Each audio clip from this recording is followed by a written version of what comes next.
At this moment, the city is desolate and filled with smoke and dust. Nearly everything is collapsing. It's all due to a monster with eyes in its tongue destroying everything. Kay flies down from the sky with weapons. He quickly extends two sickle-like tongues in front of the monster. A swift slash cuts it into hundreds of pieces. Everything behind Kay collapses. He smiles, having dealt with the trash, a total of 32 bodies. Since the great disaster on Halloween in 2024, the world has turned into a hell full of horrific monsters. The power gap between humans and monsters is vast. The only ones who can fight back are those who have surpassed human limits. Soldiers struggle, fighting and helping each other. It's impossible. Save me. Where is the backup? Haven't they arrived? A soldier instinctively turns around. The red-eyed monster roars loudly. Kay quickly runs toward it and swings a quick slash, decapitating it. He grits his teeth. 33 bodies. Kay, an S-rank super adaptive individual, stands high above, looking down at the soldiers.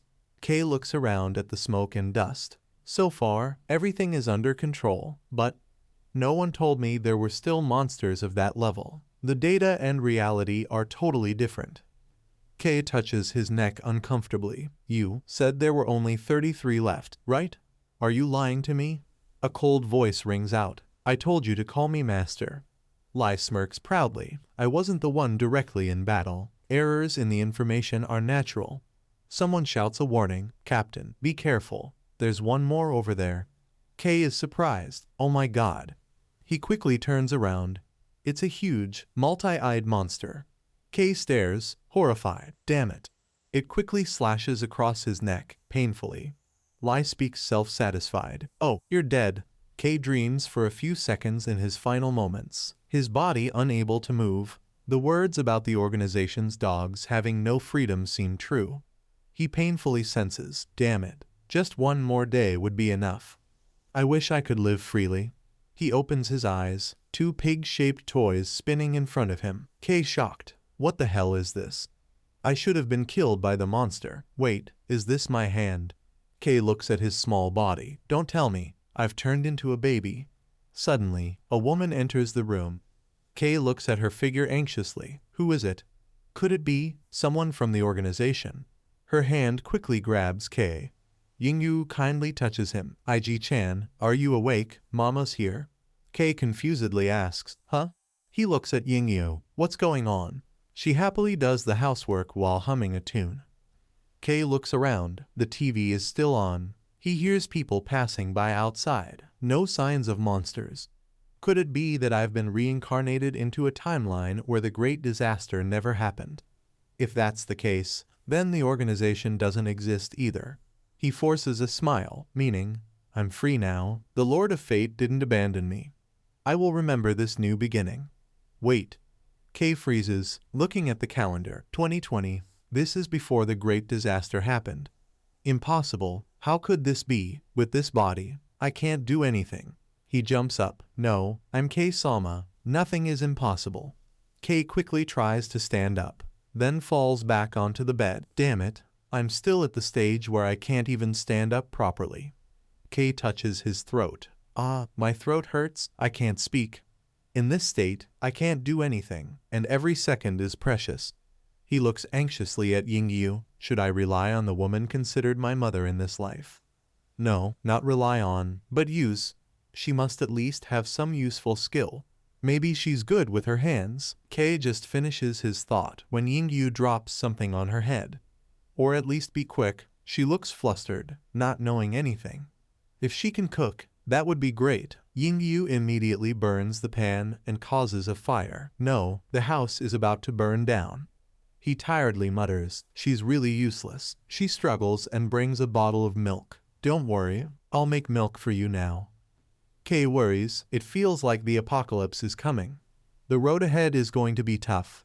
A shout is heard. Delivery here. Yingyu quickly runs out. I'm coming. She suddenly remembers. Right, I have to pay for the delivery service. Please wait a moment. Kay looks confused. Delivery? I haven't heard that word in a long time. If it's a delivery person, they must have interacted with many people. If that person is infected. Wait. He nervously sweats. No. A strange aura fills the room as the door opens. Delivery. Here's your package. Please take it. A monster holding a package stutters. Delivery. Take it quickly. It rushes into the house in front of Kay. He grits his teeth awkwardly. Seriously. Is there anything useful around here? Kay grabs the pillow nearby. He curses inwardly. Damn it. Is this all I have? Suddenly, something from the monster extends toward Kay. He quickly dodges and jumps outside of the crib. Kay lands on the pillow. The force of that power is from the terrifying monster. He predicts that if he touches that thing, he will die. In his previous life, he had fought and studied all kinds of monsters on the battlefield, and with the experience gained, he can tell right away just by looking. Humans can never be compared to monsters. From its appearance, this one seems to be the type that amplifies its power, with its pure attack power already terrifying, but the tentacles on its head look even more troublesome. Kay quickly drops the milk bottle. I have to take a risk.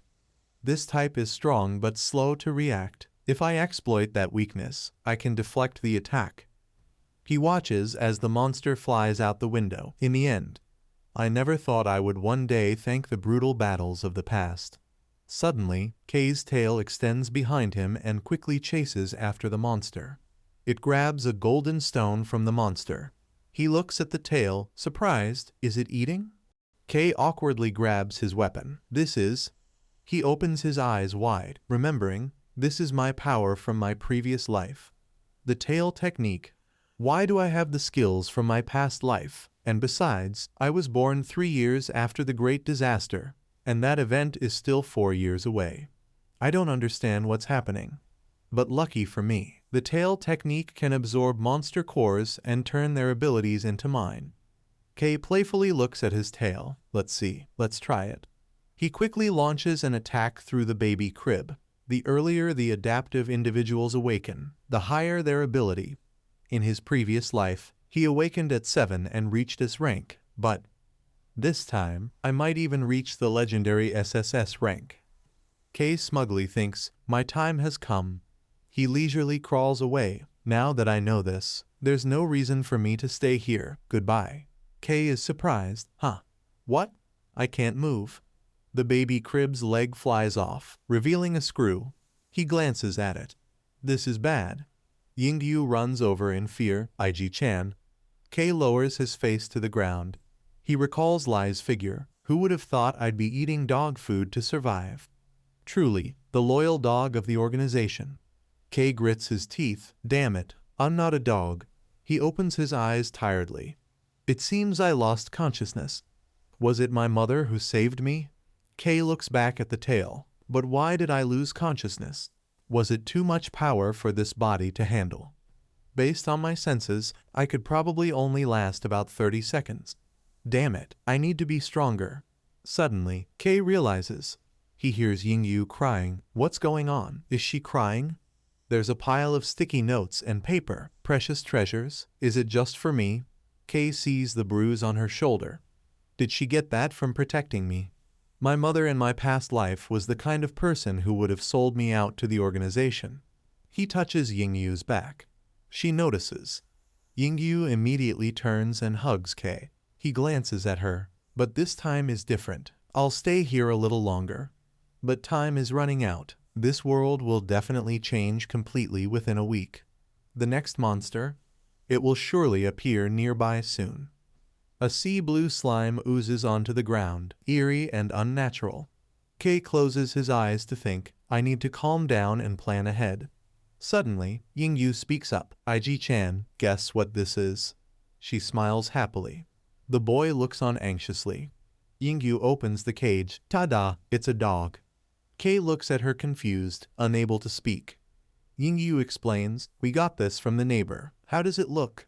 He looks grim. Isn't this the ferocious dog? I didn't expect to meet it in this life. This one's a bit big for a child's playmate. Kay feels annoyed. She really is absent-minded. But he smiles dangerously. This could actually be good. If I train it well, it could be a way to counter the threats. An adult dog isn't bad. Yingyu sees Kay smiling smugly and happily exclaims, You're laughing. You must be happy. He plans. First, I need to train it to eat. Kay seriously says, "Here, eat, I'm feeding you, that means I'm your master." Look at that dumb face, you get it. Right, eat properly. He places his foot on Reckon's head. I'll train you to become the ultimate warhorse. It looks uncomfortable, with red eyes. Reckon steps on Kay. He quickly falls to the ground, with 2 paw prints on him. Reckon chews, then turns its face away. Kay gets up, furious. This stupid dog. He jumps at it. Yingyu laughs from behind. You two really suit each other. You became close really fast. She suddenly remembers, oh no, we're out of flour. Both Kay and Reckon stop biting each other. Suddenly, a mass of blue slime appears behind them, while Yingyu casually says, we need to buy more flour. Yingyu is busy rummaging through the cabinet, wondering where it is. The blue slime is targeting her. Immediately, Reckon barks loudly and rushes at the slime aggressively. It jumps over the cabinet and quickly blocks the slime monster. Reckon barks loudly, forcing the monster to retreat. Yingyu trembles, curiously asking, what's going on? While Reckon is facing off against the monster. Kay notices the situation is critical. This type may be weak, but it's very troublesome. Its liquid-like body makes it immune to both slashes and thrusts. While Reckon is fiercely barking, Yingyu clutches her head in pain. I accidentally hit it. The monster slowly advances towards her. Reckon is quickly devoured by the slime monster. Kay worries, damn it, it's changing shape. This type has a weakness of dehydration, but he looks around, is there anything useful? Kay suddenly realizes the milk bottle and quickly opens the cap. He throws the milk bottle, making powdered milk fly into the air. The slime monster touches the powder. It quickly grows agitated and almost explodes. Suddenly, the monster curls into a ball. It starts jumping erratically around the room. Kay chuckles, just as I thought. It panicked when the moisture was sucked out. He covers the monster with a box. Kay sits on top and breathes a sigh of relief. That's done. HMPH, as expected of me. At that moment, Yingyu stumbles to her feet. She knocks over a bowl of flour. Both are covered in flour. Kay worries, great, now we have another clumsy one. Yingyu hurriedly runs off, cursing, I need to clean this up. Kay proudly laughs, well, at least I caught the monster. Its slime can be used as insect repellent, and if applied to windows, it can even act as a shatterproof layer. Suddenly, the monster crawls out of the box, surprising him. What? Kay falls to the ground. The monster leaps into the air, and he can't dodge in time. Damn it. Immediately, Reckon jumps in to take the blow. The monster stands aside. Reckon stares at it. The monster notices something and glances over. Kay quickly grabs the box, trying to trap it. The monster immediately crawls out the window and gives a provocative gesture. Both he and Reckon glare at it. Coming here and then running off, this arrogant attitude really makes it seem like a low-level threat. They both show their contempt. Kay grabs an umbrella and opens the door. He steps out confidently on Reckon's back, chasing after it. Kay is determined, I won't let it escape. The insect repellent, why can it fly? Both quickly make sharp turns. Kay orders, over there, I need to quickly throw sand or mud at it. The monster spits slime onto the girl's head. She looks up, surprised. Immediately, the monster jumps down, aiming to grab her. He thinks, damn it, if I use my power, this body won't handle it. But if the monster parasitizes the girl, this place will turn into a sea of blood. Kay and Reckon charge at the monster with full force. Such a scene, once in a lifetime in my previous life, was more than enough. He quickly jumps on top of the girl and opens the umbrella. Kay glares at the monster. If I can only use my power for a short time, then I'll end it in an instant with this punch from my tail. Kay and Reckon watch as the monster splits into hundreds of pieces. Did I make it in time? He looks at the frightened girl. Did she see me? She runs away in panic. Both of them are confused. The girl has run off. Kay lowers his head to the ground and looks. He and Reckon realize, well, it's understandable. Cleaning up is indeed troublesome. Suddenly, K's tail emerges. He watches it in surprise. The tail absorbs more of the slime monster's power. K is amazed, sweating. This kid, can it absorb 2 powers? In my previous life, whenever I absorbed a new power, the old one was replaced. He tries to summon the slime skill, and unbelievably, both powers are coexisting now. In my past life, I always limited the change of skills to avoid detection by the organization. In the end, that's why I died. But why now? The tail technique is evolving. K realizes, I get it now, it's due to age. The earlier someone awakens, the stronger their power. I officially became an adaptive person at 10 years old. But all the younger kids have already died. Most couldn't survive the monster toxins. He looks at his hand. But right now, I am a baby, even younger than my previous life. The potential of this kid is unfathomable. Lost in thought, K is suddenly surprised and looks up. He sees the building. Have we arrived? K jumps off Reckon. He raises his hand to summon the slime skill. A circle of green slime spreads around the 2 buildings. K sits down on the ground, exhausted. No, I'm out of energy. Before thinking about using my powers, my basic physical strength is too low. Suddenly, he collapses to the ground. K opens his eyes tiredly, but with this, the monster won't come near anymore. Reckon glares at him with red eyes, making K confused. What's with that look? It bites K's shirt. Reckon lifts him up to the building. Are you thinking of eating me? At this moment, Yingyu finishes her bath, feeling better. She looks at him in surprise. Yingyu smiles happily. Seeing Reckon holding K makes him feel suffocated. It's so heavy. The clock strikes 2 in the afternoon. Reckon falls into a peaceful sleep. K labors, using the slime skill to reinforce the door. That's done. Now the windows, vents, and drain pipes are all sealed. Now, even if a large-scale disaster happens, this house will be safe for a while. He looks around, finally beginning to understand the current state of his tail technique. It seems it can store up to 4 skills. K closes his eyes and thinks, right now, I'm only able to use 2 skills, but each one can only last for about 30 seconds. To prepare for the great disaster, the next thing I need to prepare is, he glares and emphasizes, food. And the main cause of death in a disaster is not the monsters, but starvation due to the breakdown of supply chains, followed by the scramble for resources. If I stockpile enough, I can avoid conflicts, and even get others to listen to me. K looks around the house, wishing he could prepare right now. The markets and supermarkets full of people will soon turn into monster dens. Just one infected person will cause the infection to spread quickly like rats. With this body, I won't be able to handle it if I'm surrounded by a swarm. He holds his head, thinking hard, but there aren't many places left to get supplies anymore. Is there no other way? K is drawn to the ringing on the table. Is it her phone? He grabs it shakily. Who is it? The landlord's chat group. Let me see. No password at all. The landlord's group. I heard there's a strange virus spreading. Be careful. They say anyone infected will turn into a monster. Is that true? If so, that's terrifying. K chuckles and presses the phone. Let me enlighten you. He types, the great disaster is about to happen. Prepare supplies now. It's going to get competitive. Huh? Who are you? A middle schooler. Fill in your personal info before saying such delusions. K grumbles while reading the message. Damn, these people. If the situation goes on like this and the organization hasn't appeared yet, everyone will be dead. Suddenly, a friend request catches his attention. K curiously accepts it. Who is this?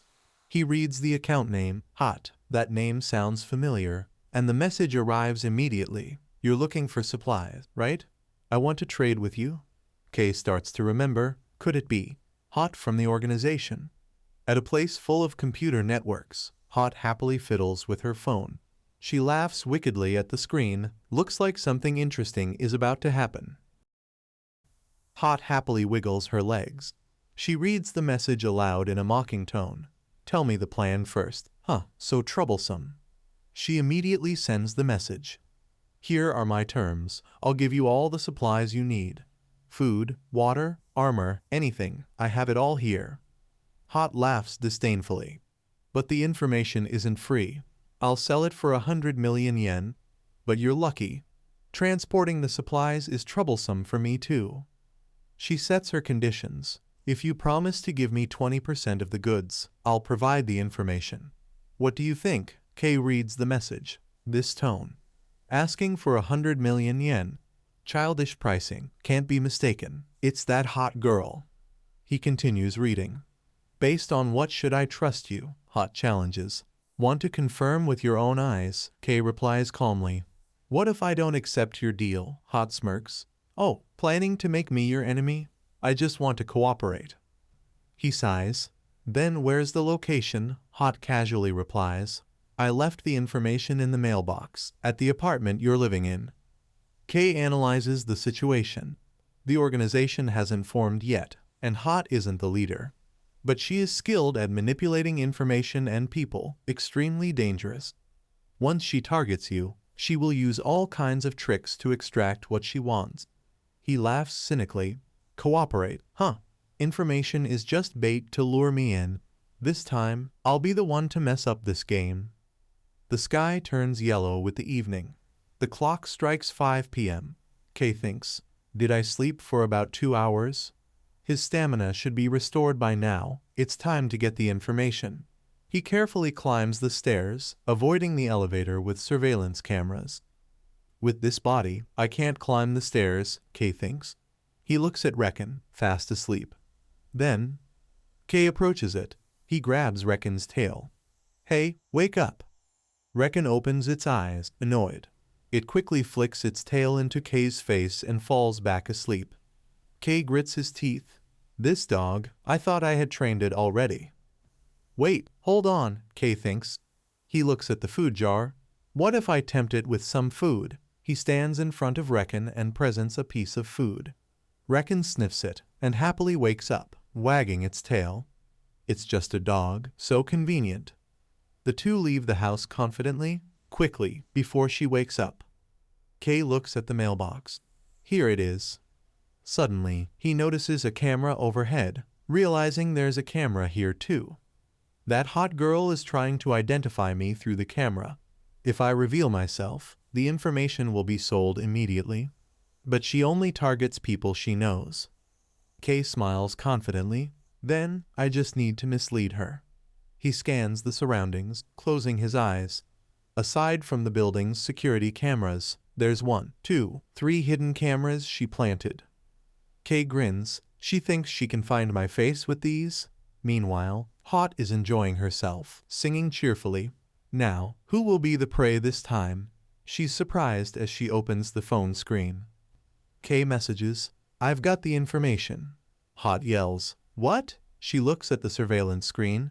When did this happen? The footage. It's just a dog. Kay hides behind Reckon, thinking, this spot is a blind spot for all the cameras. He hides the smartphone and the name. He and Reckon sit by the side of the stairs. Hot angrily says, who are you? Kay replies, give me 100 million yen and I'll tell you. Hot laughs awkwardly, annoyed. This guy, seriously. She slams the phone on the ground. Don't mess with me, I'll deal with you. Spider, your turn. Search the entire building for me. Hot swears, I'll show you the power of this thing, which I bought for 30 million yen. It has integrated camera functions, dustproof, waterproof, low temperature resistant, magnetically shielded, high-speed movement, and even electric attacks. The spider quickly moves, but not far. It's immediately stomped on by Yingyu. Hot screams in pain. That 30 million yen. Yingyu walks down the stairs, surprised, laughing at Reckon and Kay. Ig-chan, what are you doing? The boy looks pale with fear, unable to speak. Hot cries out in despair, my spider. What are you doing? She screams loudly. That spider even had a communication function. You can speak? Hot hurriedly grabs the earphones from the table. She threatens, don't get cocky just because of that little trick. I hear your voice, you know. I'll take my time to get revenge. Hot teases, I could even post all your messages and embarrassing pasts online. Did you know? She smirks. Say something. Huh. Dressing so thin, you might catch a cold. Hot feels uneasy. You didn't even listen.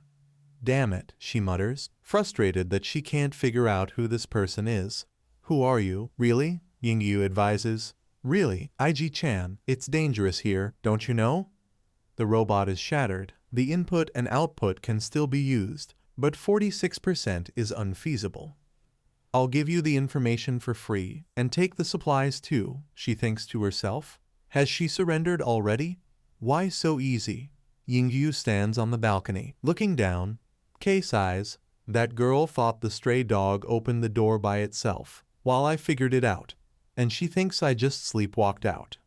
He frowns, annoyed. I can't use this dog anymore. Don't worry, I'll come back to save you later. Kei thinks. According to Hot, a supermarket-like warehouse is about to open, so she's transferring the supplies she stole from others to me. For Hot, this action is quite generous. If I want to stockpile supplies, it's better to do it early. I left a flyer, but she still hasn't noticed. I have to do something. He feels helpless, but he can't openly talk about the apocalypse. Yingyu estimates that the milk will only last for 5 days. Kei smiles to himself. Here's the opportunity. The milk can is spilled on the floor. Yingyu sighs with relief. Oh, has he fallen asleep? Fortunately, IG-chan hasn't woken up. She suddenly notices something.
The monster, delighted, says, Protein. Kei is full of fear. This is bad. This monster has the ability to reproduce and is extremely strong, with no obvious weaknesses. Kei hesitates. If I don't use my strength, this woman will die. No time to hesitate. He is grabbed. Yingyu screams. IG-chan, hold on. Kei is annoyed. Is she planning to run away? But it's useless. Both of them are blocked by the monster. Kei states, that thing is a completely different species, much faster than humans. The boy suddenly sees something. The fire extinguisher over there. His eyes are calculating. If I break it open. Smoke fills the room. The white smoke surrounds the monster. It's stunned by the smoke. Kei seizes the opportunity to jump and kick the monster. It is thrown and crashes into a bus. The scene is filled with thick smoke. The boy analyzes, until the dust clears, probably around 30 seconds. Kei considers, in that case, I'll finish it off in 30 seconds. Kei is worried. The problem is, can he handle it before she wakes up? She was knocked unconscious from the shock earlier, but time is running out. He calculates carefully. Monsters that grow over time usually have their core in their head. If he strikes the head, one blow should be enough. But it hasn't been injured even a bit. One more hit, and I'll finish it off. The monster roars as if challenging him. Kei decides, this time, there's no shortcut. It's here. The giant monster stands before him. Kei prepares for the ultimate showdown and charges. The monster is attacked. The roar echoes everywhere, its sound nearly tearing apart the sky. He kneels to the ground. His eyes are full of killing intent. Kei is frustrated. Damn it, I missed by a little, but the winner is clear. He smiles smugly. It's me. Kei charges forward with intense determination. He throws a punch, then a kick, controlling the monster. Blood splatters. Kay feels deep worry because it's too big, and aiming for a child makes it difficult to strike. It seems like it hasn't used its full strength yet. It's like chasing after a rat. As it stops, blood flows from the monster. All the experience I've accumulated so far is at least useful in this form. You've lost quite a bit of strength, huh? Just one more hit, and you're done. Kay suddenly feels panic. What? The monster unexpectedly counters. Kay feels like he's frozen in place. What?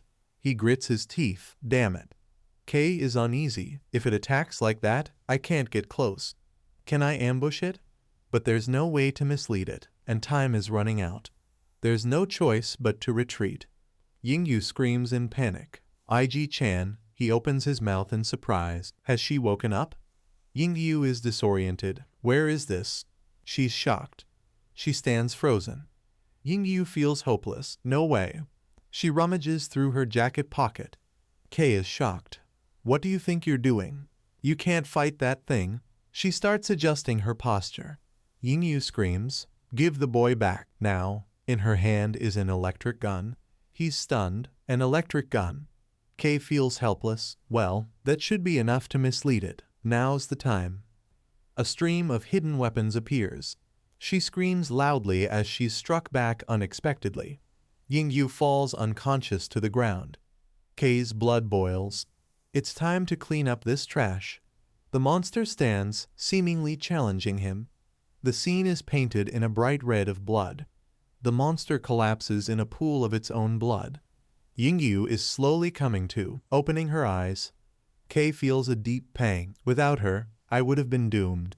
I didn't expect she'd risk her life to save me. Looks like I'm still alive, but I need to train more. The small hand of the boy is gently placed in her palm. Kay's eyes open slightly. The guy asks, "You're awake, kid?" Kay is confused. Who is this person? He angrily says, "Get lost, pervert." Yingyu hesitates. "I'm sorry." She awkwardly replies, "It's okay. Looks like I scared you." Lai asks, "Did the kid and the dog get along?" She softly answers, "Yes." Kay wonders, was he the dog's former owner? The man gratefully replies, "Thanks for taking care of it." Yingyu says, "It's nothing." He doesn't understand. She saw the monster earlier, so how could she act like everything's fine? He's surprised. Huh? Her hair is wet. Is she crying alone again? The man suggests, "Ling, we'll go out to stockpile supplies. You get ready." Yingyu replies, "Yes." Kay thinks to himself, working together to gather all the goods isn't a bad idea. Kay recalls, "Right, I haven't taken the crystal from the monster yet. Oh, here it is. A pile of ashes after the battle." He's satisfied. "All right, it's done. The monster's tough properties have blended into my blood. Now I can use it like a shield." Lai shouts, "What? Are you saying they're just a burden?" He scoffs. "That's exactly why we bring them along. In emergencies, they can be used as bait. They're useful, right?" Kay mutters angrily. "Crazy bastard. Who would keep a dog in the house with a kid?" Lai orders, "Get another vehicle and go gather more supplies." A noise echoes. Lai yells, "Who's there?" Kay is frustrated. "Damn broken glass." Lai is surprised. "Oh, the kid. How did you get here?" He smirks. "Shit, maybe he heard something, but whatever, it's just a kid. Killing him now wouldn't matter." Kay is uneasy. What? This guy is completely insane. The sky is a deep blue. Kay frowns. TCH. Lai speaks. "All right, let's go." Kay thinks to himself, he's the driver. If only I could use my powers, I would have crushed him right here and shown him who's the stronger one. Yingyu suggests, "We have some snacks too. Everyone feel free to eat." She coldly responds, "Thank you." Kay, confused. "Wait, haven't you all seen the footage of the monsters? How can you still go outside at a time like this?" He opens the door. "We're leaving now." Kay smiles. The red car zooms off. Kay reflects. "I think I understand now. This is also a form of self-defense. Even if they see the monsters or the dead bodies, not everyone realizes the world is about to end. They can only pretend it's normal and hide their fear." The boy asks, "Can I have a sandwich?" Yingyu cheerfully replies, "Sure, I'll get it for you." Resident Room 502, Ling Yingyu. The boy suggests, "Can I have a hot dog too?" Resident Room 103, Denku. She replies, "Here." Kei's smile is filled with meaning. He thanks her. "Thank you." Keisin asks, "Ling, you're raising the child alone. Must be tough, right? I mean, you're young and beautiful, and you don't look like someone who's doing anything. Going out now is dangerous, right?" Resident Room 104, Ryu Keisin. She sighs, "I thought about staying at home, but lately, if I leave the boy alone, he does stupid things. I thought a lot before deciding to bring him along." Kei, irritated, "Enough, don't say anything more." Resident Room 504, Chin Minoru. The guy compliments, "But Ling is also useful in combat. Didn't she bring down that monster with the electric gun? Now we also have a dog." In the truck, Yingyu blushes. "To be honest, I don't remember what happened." He complains, "She? Useful? Don't joke." Lai doesn't care. "Whatever, there are no monsters around here." He seems to notice something bad. The figure of a girl trying to run. The impact is so strong that the wooden board deforms and flies off. She panics when she sees the eerie hand reaching toward her. The monster roars. She screams in helplessness. Everyone in the car is stunned by the scene in front of them. The realization hits them all as the threat grows nearer and more vicious. Kei clenches his fists, determined to act despite the fear rising in him. It's time to face this new challenge head-on, no matter the cost. Lai reminds, "Hold on tight." He steps on the gas. The car accelerates forward. Vroom. The road is full of smoke and dust. Reckon barks loudly. Woof woof. The girl screams for help. "Save me." Yingyu's sweat drips down her body. Kei worries, "Oh my god, this is really chaotic today." We're surrounded. There are monsters all around the car. Kei starts analyzing those deep heads and stings. The controller is definitely some kind of biological robot. The parasite controllers are monsters that turn humans into robots. Individually, they aren't very strong, but when gathered, it's a different story. They just keep reproducing. I need to escape immediately. The man is terrified. Damn it, we really are surrounded. Kei calculates, these monsters are closing in too fast. Forget the car. The windows may not even stop them. No, that's totally possible. If I don't push them away, I won't be able to act. And I can only use that power for 30 seconds. If I waste it here, it's over. Could it be, no one in this car can fight? She panics. The girl outside is begging for help. "Help me," Keisin shouts loudly. "What are you waiting for? Save her," Kei grumbles. "What? She said we have to save the one outside? She's just a burden. Keeping her won't help. Might as well leave her." Minoru stops him. "No, it's too late," he says seriously. "That girl has a wound. It's just like the monster's marks on the neck." Kei thinks, this guy has sharp eyes. He must be older, not suited for combat, but could still help carry supplies. The man asks, "Should we charge in now?" Lai suggests with hidden meaning. "If we're going to rush in, we must deal with the monsters first, or we'll all be wiped out." Kei hesitates. "What? Is he planning to kill everyone? It's clear that I can't rely on him when needed, and the guy behind him probably isn't much better." Ku shivers and shouts. "I'll go," the boy assesses. "That guy looks weak, but what if he goes crazy?" Ku hesitates. "I'll handle them. I'm not afraid." Kei criticizes. "No, he's not trustworthy either." Kei feels uneasy. Could it be there's no viable option? She speaks up. "Wait, I'll take the gun too." Kei wonders, is she really going? The boy whispers. "Oh, so I don't need to go." Kei is exasperated. "Good grief." He laughs nervously. "I'll rely on you." Keisin is speechless with fear. The boy panics and shouts loudly. Ku is thrown out of the car. Suddenly, claws appear. She trembles, unable to believe what she's seeing. A monster appears. Keisin is attacked. The monster looks at its next prey. Kei thinks, so this is the real body. Where has it been hiding all this time? That old fox. Looks like fighting is the only option now. Yingyu is attacked by the monster. Kei panics. Damn it. Yingyu manages to dodge the attack. The monster continues its assault. He counters from behind the monster. Minoru assesses. So you're the leader of these monsters? Kei is stunned. What? The monster counters him. Minoru doesn't flinch. He grabs the sharp point with his bare hands. He counters, blood splattering. Kei is amazed. This old man, he's doing it with just his bare hands. Minoru grabs its neck, using its own sharp point to defeat it. He looks at the monster coldly. Minoru drives the sharp point into the monster. He throws it out of the car. Minoru stands, admiring his work. He sighs, I'm really getting old. Kei is in awe.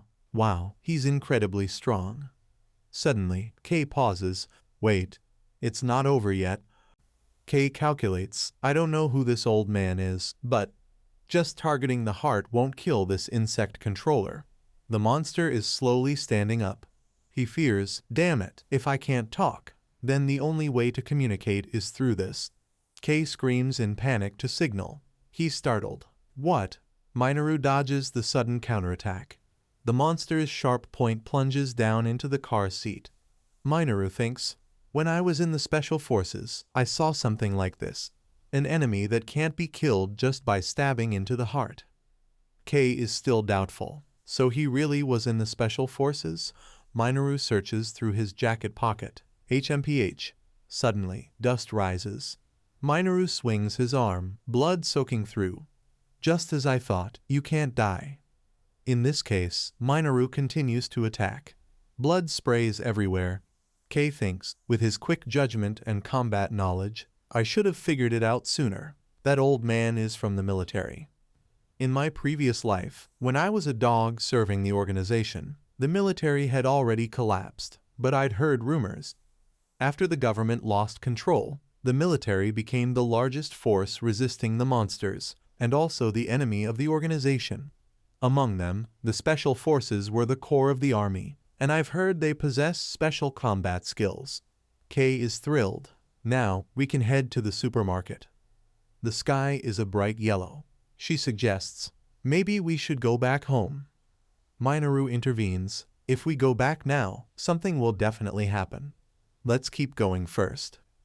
Kei thinks, now how do I bring this guy onto my side? Faker, fake orders from the military. Blackmail, or use information from Hot to threaten him. Koala, or cling to him and force him to protect me. Kei smiles sinisterly. He's stunned. Oh, Minoru suggests. Ling, please stay behind me with the child. That way, I can support you too. She responds firmly, yes, I won't be a bother. Minoru warns, but don't expect too much from me. She shyly says, thank you for earlier. Minoru humbly replies, it's nothing. If the kid hadn't cried out, I'd probably be dead by now. He chuckles. The more foolish they are, the more they only ask for benefits. Kei yells, damn it, who are you calling foolish? He scornfully adds. That attitude of yours will get you in trouble one day. You know, Kei confirms. Anyway, I'm still grateful to him this time. The golden sunlight fills the sky. The scene is peaceful and warm. He asks, the door's locked. Are we closed today? Yingyu answers, but the announcement said it's open. Kei thinks to himself, Hot is a highly skilled hacker. Maybe she interfered with the system and stopped the supermarket from working automatically. Ah, it's open. Lai holds the phone. He smiles mysteriously. I had a friend open it for me. Kei is suspicious. No way. He looks confused. Hot, you had the door open before we arrived? I saw your car on the camera, Kei says, incredulously. Could it be? This guy is connected to Hot. Kei can't believe it. Unbelievable. Kei sighs, this is really fate. Wow, this is spacious. The boy observes, looks like there are no cameras, so I don't have to worry about being exposed. Kei is stunned. Wait, did that old man bring a weapon too? He's definitely a former Special Forces member. But where's the crazy guy now? She wonders. No staff here? How do we pay for this? A hand lightly taps. Lai smiles and says, it's fine. Everything here, our organization bought it? Reckon barks incessantly. Lai growls in irritation. Shut up, you noisy dog. He chuckles lightly. I thought infiltrating would be difficult, so I used all of you, but now, you're all useless. Kay is confused. That Mark. He wonders. Is he with the organization? Lai smirks maliciously. From now on, all the supplies here belong to Dong Li and Huey. He draws a gun from his belt. No objections, understood? Especially you, old man, don't make any sudden moves. Kay is surprised. Dong Li and Huey, they were the forerunners of the organization, the executioners of the Hunt Project. Before the catastrophe, they started committing crimes, secretly stockpiling goods, even when they felt something was about to happen. The feeling of unease from the beginning was because of this. That arrogant tone, it sounds just like that bastard. Well, whether he's that person or not, he has to die. Minoru observes the surroundings. We've been surrounded, we've been deceived from the start. He mutters, Dong Li and Huey, huh? Minoru thinks to himself. If that's the case. He swings the shovel. I need to take down the leader first. Minoru throws the shovel, hitting the electric box, causing a short circuit. Lai's henchman yells, Bastard, you wanna die? Minoru gestures to the others. You too, go. He fires at Minoru. Minoru wonders. Why is he so calm? Lai smiles. Minoru worries. The situation has worsened. Lai activates the remote control. A shopping cart rushes toward him and Minoru. Minoru panics. He's thrown far away and crashes into several crates. Minoru pushes off the ground to regain his balance. He struggles to get up. Lai points a gun at Minoru's head. He grins maliciously. I can't let an old soldier like you get away. Move and you'll meet your maker. Lai prepares to pull the trigger. Suddenly, there's a loud sound. Don't move. Someone is holding a gun. Yingyu warns, move and I'll shoot. What are you doing? Lai watches silently. The light reflects the shadow of her. Lai sneers. Are you serious? Yingyu trembles. I'm completely serious. He asks, if you shoot me, can you honestly say you're completely innocent? She wonders. Don't we just need to share the supplies? Right. Lai remains silent and looks at Minoru. He laughs. You're funny. So stupid you can't even talk. Don't act like you're in charge. Want to know why I gave the dog to you? When I came to collect the debt, the landlord was dead. Back then, Lai calmly smoked. So he's really dead, huh? Looks like no one will play today. He laughs lightly. When I planned to brainwash the dog, I met you. At that moment, he pushed the cart while happily singing. Reckon, looks like your opponent today is me. Yingyu appears from behind, a dog. Lai is stunned. A child and a dog. He grins maliciously. All right, let her keep it. Lai sneers. Raising a kid and taking care of a big dog all by yourself, and still unharmed? You're really impressive. She's stunned. Kay is furious. Lai says, as for the food stock. Lai shoots a bullet into the air. Clearly, it's not enough to share with everyone. A man bangs on the door. He and a few others enter. The warehouse is crowded with people standing together. Lai taunts, you don't know your place, weaklings like you. You deserve to die. Kay is furious. So the weak have to suffer. The two of them laugh mockingly. A rat like you wants to eat too, huh? Yeah. The girl's eyes are filled with sorrow. Reckon barks loudly and charges. It is surrounded by the others, who point guns at it. Kay throws the slime, disgusting. The slime sticks to the electrical socket. Kay yells, now's the time. Lai's henchmen panic. It's too dark. We can't see anything. Turn on the lights. Don't shoot. Stop. Lai points his gun. Kay rushes forward. He punches the man in the face. Lai staggers back. The man pulls the trigger. Minoru appears, kicking Lai in the stomach. He and Kay exchange glances. Minoru is surprised. Kay panics. Damn it, I've been spotted. He's scared. This is bad. If they're from the military, they'll think I'm a monster. And if they discover this child has superior abilities, I'll be taken for experiments. Minoru stops in his tracks. Minoru reflects, is that child a monster? K is startled. He's attacking me relentlessly. K dodges. Minoru looks around. Just as I thought. Very suspicious. Suddenly, his hand shines a light in K's direction, making K flinch. He quickly hides. K thinks, I want to turn off that light, but of everyone here, it's this old man. He's frustrated. In this case, I'll deal with the old man first. There's a loud scream that makes him freeze. Minoru, Yingyu is surprised. Reckon is on alert. Everyone wonders. A monster. Lie's men shine the light. What is that? Slime? K thinks. That voice. All attention is now focused on this monster. He smiles happily. Lucky. K connects the wires to the shopping cart, then gently sits back in the cart. He's still fumbling, looking for something. Minoru pays attention. He wonders, what's this? Is this monster turning into me? Minoru looks closely. A replica of Minoru charges at him, startling him. Everyone panics. What's this? Get back. Stop. Minoru gasps. I see. The monster has created a replica. What a nuisance. Yingyu screams, don't come near. Minoru turns around. K cries out loudly. The thing earlier, replicas of Yingyu and IG are attacking. He observes, it's not the real child. Huh? Good, this way I can cover up everything perfectly. K thinks to himself, old man, hurry up and help. Damn it, there's a soft feeling. The replica of Minoru attacks. Minoru quickly dodges. He grabs the shovel. Minoru turns and smashes it into the replica's face. Minoru thinks, cutting off the head is useless. This thing regenerates immediately. No, slime monsters don't have heads to chop. The neck of Minoru's replica is healing. Minoru is tired. This is such a hassle.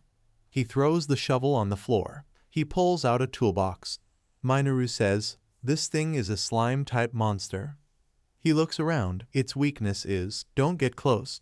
It's electricity and dehydration. K ties a rope around the back of IG's replica, throwing it far away. There's also the relentless attacks. Minoru steps on the replica of Minoru. He uses a flamethrower. Minoru growls. Still here, K sits quietly, exuding killing intent. Not bad, old man, he says, as the man shoots the slime replica attacking Yingyu in the head. K smiles smugly. Looks like I've temporarily covered things up. Minoru looks at the boy with suspicion. K remains silent. K wonders, is that thing still alive? He notices. The old man's strike has caused some damage. He can't let that thing escape. Lie crawls up, his face swollen. K angrily mutters, what the hell? I'll definitely kill him. But using his powers now would reveal his identity. What should he do? Suddenly, a hand grabs him from behind. The man kicks the cart, sending it crashing into Yingyu. She panics, and Minoru looks back. Lie shouts, I'll take the child. Drop all your weapons. K stays silent on the outside, but internally, he's smiling. The opportunity has come. The man threatens, drop all weapons, or I'll kill the child. Yingyu and Minoru remain silent. Footsteps approach. The man is entangled in slime. Lie wonders, what is this? The man pulls a grenade from his person. He pulls the pin. The grenade explodes. K watches closely. K realizes, a first-grade crystal, and quickly sends out a small wire. He locks onto the position. The man grabs him and runs. Lie shuts the door. The man grumbles. Persistent, die already. A voice calls, boss. Lie listens. The blonde-haired man asks, so soon? K is on alert. Are there others? The man responds, yes, something unexpected has happened. Lie orders, prepare quickly. We're leaving here right now. They respond in unison, understood. The tattoo on his neck is revealed. K thinks to himself, Lie, it's really that bastard. He used to wear a mask, but back then, I hadn't seen the tattoo on his neck. I never thought I'd see his face with my own eyes today. Lie asks, what are you staring at? A scream is heard, and the man wonders, what's that? The henchmen are lying motionless on the ground. K observes, it's red dust. This phenomenon is too dangerous for humans. Anyone who comes in contact with this dust will either die immediately or transform into a monster and start attacking others. The red monster looks up. It charges toward Lai. The man panics. Damn it. Kid, be the shield. Lai throws K forcefully. K thinks, so, he wants to use me as bait, huh? Don't underestimate me. If that's the case, then I'll show him the true power I have. K takes out a ruby. The light from the gem shines brightly, and a wave of power envelops him. His body begins to change, his face sharpens, and his feet hit the ground. He thinks, this is my true power. Now, I'll unleash everything. The red monster charges from behind K. It attacks. K thinks, the crystals have merged. Now I can use a new technique. This feeling is different. It's not like using a tool. It's as if I've become one with my own body. Another giant demon appears. It's massive. The giant demon punches toward K. He quickly dodges to the side. K channels his strength into its eyes, creating a spear-like force. He stabs through the giant demon's eye. K relaxes. Perfect. I can control my body much easier now. He coils his body and unleashes his technique, attacking in all directions at high speed. Lai panics. Who are you? K looks at him, thinking. He hasn't seen me transform earlier, has he? K calmly replies. Next, it's your turn. He smiles lightly. Lai is in panic. K grins, showing his teeth. He charges forward, excited. I'll make him pay for everything he's done to me in my past life. K charges toward Lai. The man panics. Lai draws his gun. He pulls the trigger, and the bullet is heading straight for K. K thinks to himself, too slow. This is just a fake body, but compared to a child's body, the power and speed are vastly superior. As for the limit of cursed darkness, I need to investigate more. The bullet falls to the ground. Lai is terrified.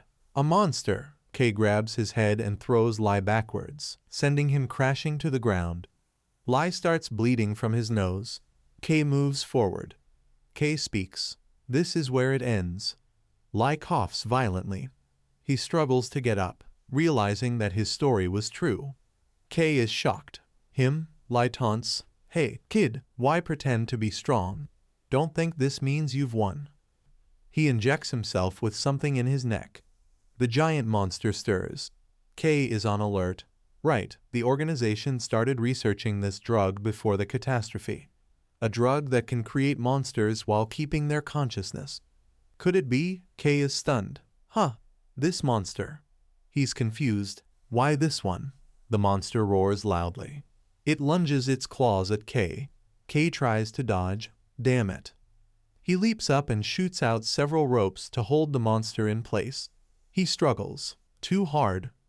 The monster writhes. K avoids its attacks. He jumps out of the way as its strike grazes him. K thinks, this was a trap from the start. He's not done trying to kill me, is he? K attempts to counterattack, but the monster roars ferociously.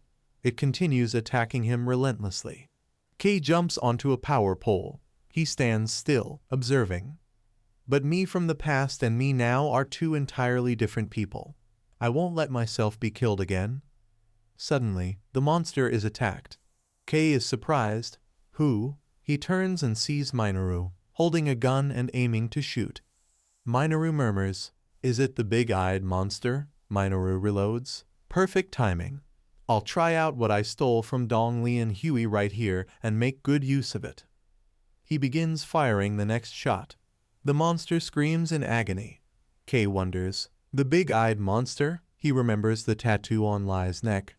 Wait, I get it now. The woman with long silver hair, her eyes hidden behind a black bandage, smiled mysteriously. Soon, in this world, disasters will strike. If you want to survive, join the organization. The badge she wore, marked with the organization's emblem and identification number, was clear. She presented a mysterious box. This is from the organization, a small gift.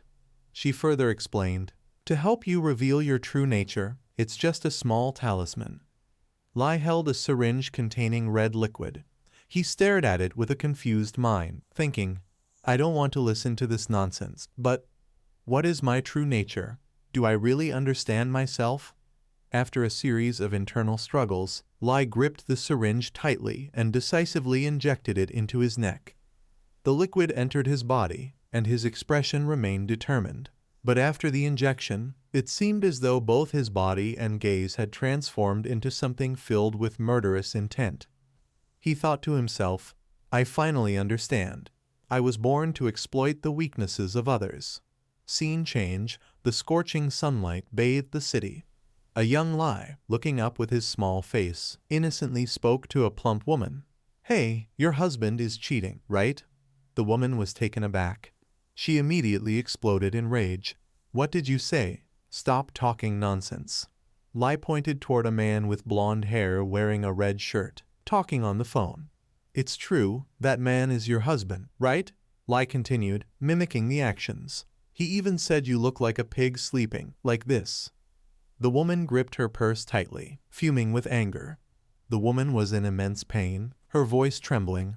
What did you say? She rushed to punch the man in the face. How dare you cheat behind my back? The man, caught off guard, could only scream in denial. I didn't. The man held his face, grumbling. Crazy woman, I'm divorcing you. The woman, in despair, fell to her knees, crying, I know, I'm ugly. Lai placed his small hand on her shoulder, smiling gently to comfort her. I'll show you a better place. There are many kind people there. No one will bully you, I promise. Lai had used his power to manipulate her heart, draining it completely. Lai was turning into a monster, but his mind remained human. His true nature was that of a deceiver, playing with people's hearts. A level 4 monster, a swindler, Lai scene change, K and Lai are fighting each other. K seems to be at a disadvantage, while Lai is silently plotting to bring K down. This power creates illusions, showing the things humans fear the most. Blind attacks are useless. I need to wait for the right moment, Lai decides. In the end, I will be the one to finish him off. Suddenly, a powerful force strikes, startling Lai. He quickly searches for the source. Who? It was Minoru, who had just fired a shot at him. Lai, upon seeing Minoru, felt an intense irritation. That old man again, he thought. He immediately activated the red eye on his chest. The energy from it emitted red beams resembling infrared rays. As Lai unleashed them, he cursed under his breath. Damn old man, die and make room for me. Minoru swiftly evaded the barrage of red beams, his reflexes incredibly fast. The destructive power of the beams was overwhelming.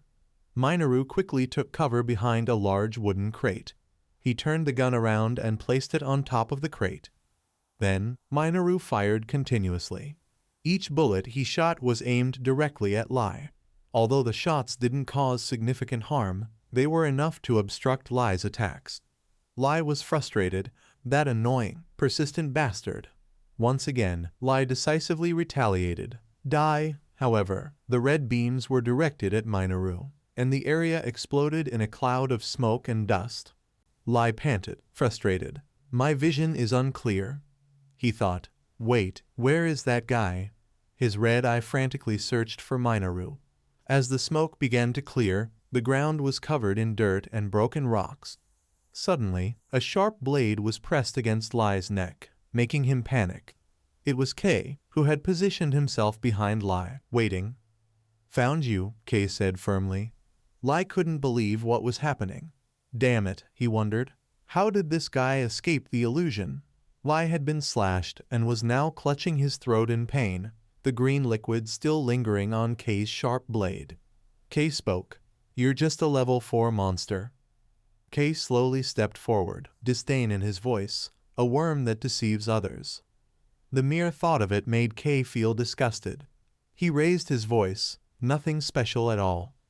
With that, the blade on K's body began to shift.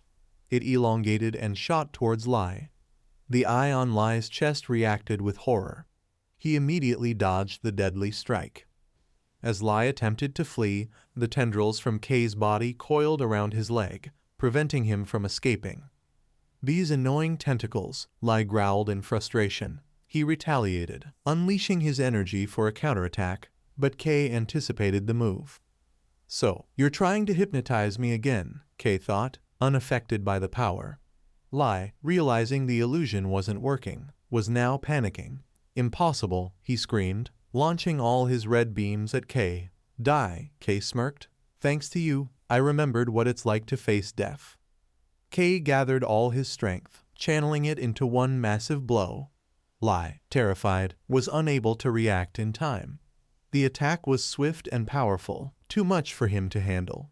Lai's right arm was badly injured, blood pouring out uncontrollably, his teeth clenched in anger. Damn it. Kay slowly approached, looking up and sensing the situation. Could it really be over now? Kay understood, but this was just the beginning. In 2 hours, the next wave of red dust would appear, marking the first apocalypse humanity would face the tide of mutated beasts. He transformed his hand into a sharp blade, holding it to Lai's neck, ready to end it. But suddenly, Lai spoke up. Wait. Kay coldly responded. I'm not interested in hearing your last words. Lai's rage flared. You bastard. His body suddenly emitted a smoke. From a distance, Minoru observed and noticed something. Kay swiftly slashed through the smoke. Inside, Kay thought to himself, I can't believe he's still able to fight, even though he's heavily wounded. As Kay scanned the area, he resolved that if he found Lai, he would cut off his head. He soon felt something, decisively swinging his blade. Here, just as his blade was about to strike, a voice called out, Ig-chan. Kay froze for a moment upon hearing the voice. It was Yingyu. Her eyes were full of sadness, and she gently spoke. Are you going to kill your mother? But Kay knew it was just an illusion, so he scoffed. So, you want to use this to manipulate me? Suddenly, Kay was relentlessly attacked, forcing him to dodge. He was pushed back and slammed into the wall, feeling immensely frustrated. This is a real hassle, he thought. Lai laughed, emerging from the smoke, proudly holding a sharp weapon. How unfortunate, he said. You won't be able to kill me.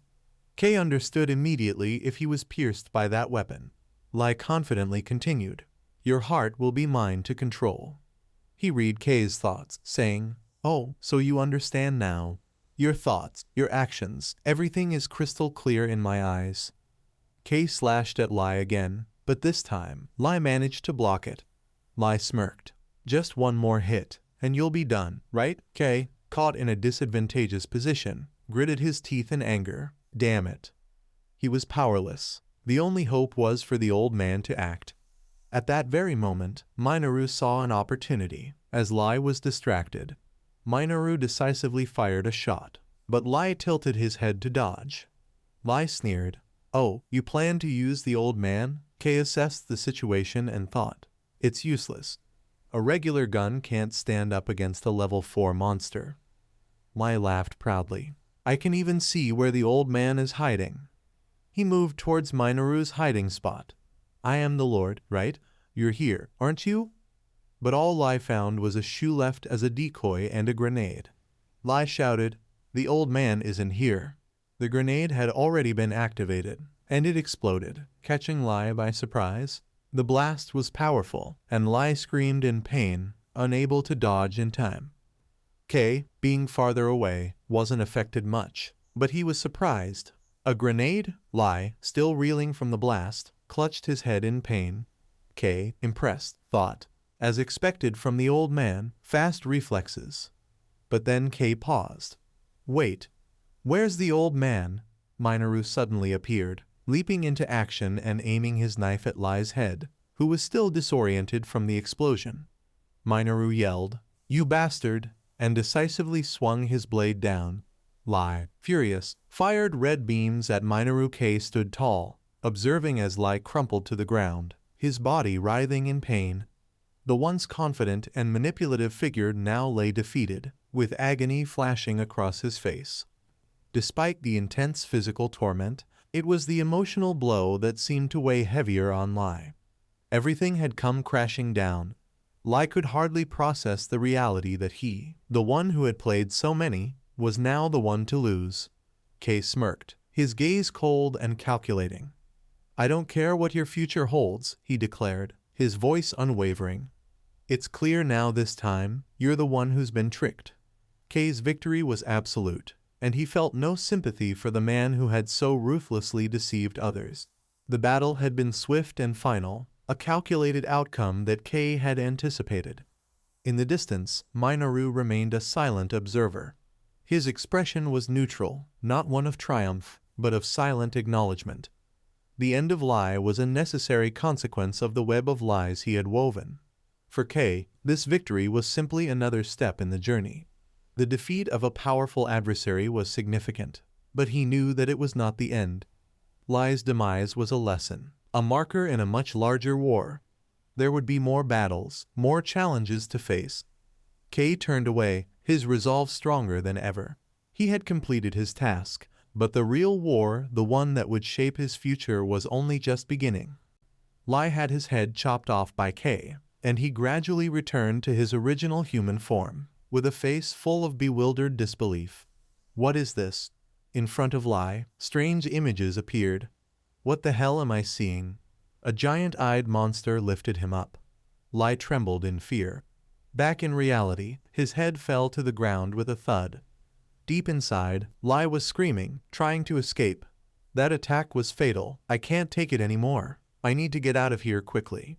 Suddenly, he laughed maniacally, realizing this was what they had warned him about. Lie looked at Kay and emphasized, when they said, "Beware of the child." Minoru turned to look at him. "The child?" He said firmly, "You are the disaster egg." Those words made Kay stunned. "Disaster egg?" Lie continued to taunt. "You're the one who started all this. You gave up your peaceful life, and the organization will hunt you down." Suddenly, out of nowhere, his head was blown off. Kay and Minoru turned back in surprise. A voice rang out from the smoke, along with the silhouette of someone holding a long gun. "You can kill the enemy, but when you can't, the one who fired is the one you have to deal with." The smoke cleared, and a military vehicle appeared. The person who spoke stepped down, wearing a gas mask. He pulled the gun from his back and said, "You will become your own enemy." Kay felt uneasy. The military, it would be bad if they showed up here. Then, the boy quickly ran off, surprising Minoru. The man spoke, "Teacher," and he immediately drew attention. The man removed his gas mask. It was Snow Wolf's captain, Lion. He spoke, "You told me this, didn't you?" Behind Lion, a monster suddenly appeared. It roared and charged at him, but Lion remained calm and steady, and the monster was shot and blown to pieces. His gaze and smile were sharp. Kay hid nearby and watched closely. He was surprised by Lion's actions. The kid didn't move at all. Minoru questioned, "Lion, why are you here?" "I told you already. I need to go home to find my granddaughter." Lion took steps closer and answered, "Teacher, we are in an emergency situation, so please come back." Then Lion pulled a phone from his pocket. He typed something and said, "Your granddaughter is safe. In the phone is Hot, who is tied up.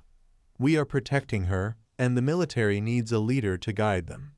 Minoru remained silent, lost in thought, while Kay realized the gravity of the situation. His heart raced as he wondered whether the military could become a dangerous force that they would have to face. Kay was still observing their conversation, a bit confused in his mind. Returning to the military, a commander. At this point, Kay suddenly realized, was he the old man who used to be in charge of the military? Lion suggested, "Teacher, would you like to confirm the safety of your granddaughter?" Minoru remained silent, his face showing some reluctance. After a moment, Minoru sighed and walked straight past him, saying, "Do whatever you want, let's go." Kay felt conflicted inside. What should he do now? Suddenly, his expression changed to one of worry.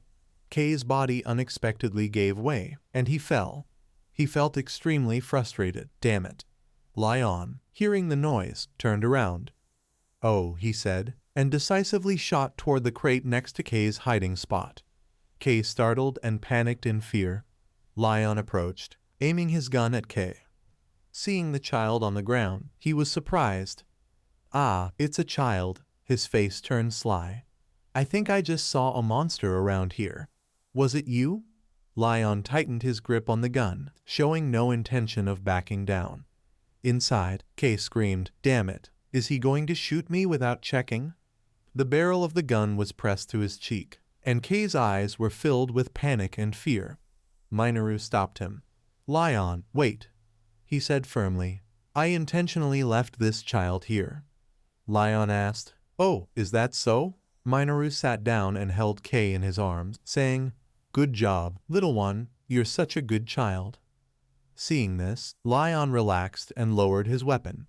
Minoru leaned in and whispered to Kay, "Kid, you'd better keep pretending to be clueless until the very end."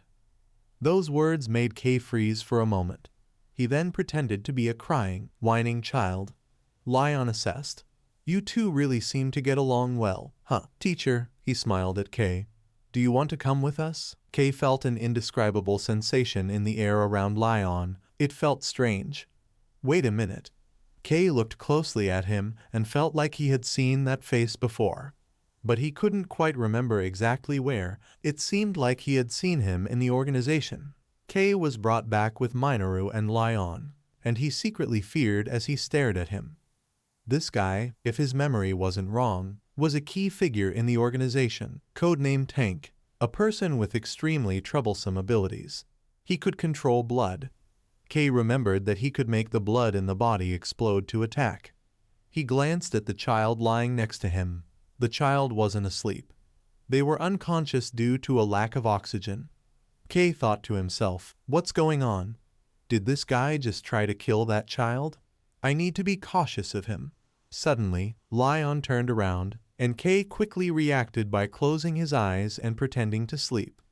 Lion leaned closer, and Kay had to make an effort not to be caught awake. In his mind, Kay kept wondering. After all, this kid's powers awakened too quickly. The Red Lotus had only just begun, yet this kid had been compatible even before the world collapsed. But when did this kid awaken? Lion spoke. "It's time for the checkup." He reached out in front of Kay and began to perform. Lion reminded, "Be good and stay quiet." Kay screamed in his mind, "Stop." Suddenly, Lion stopped and looked at Kay, who appeared to be sleeping soundly. Lion smiled and left, thinking Kay would probably enjoy the peace now.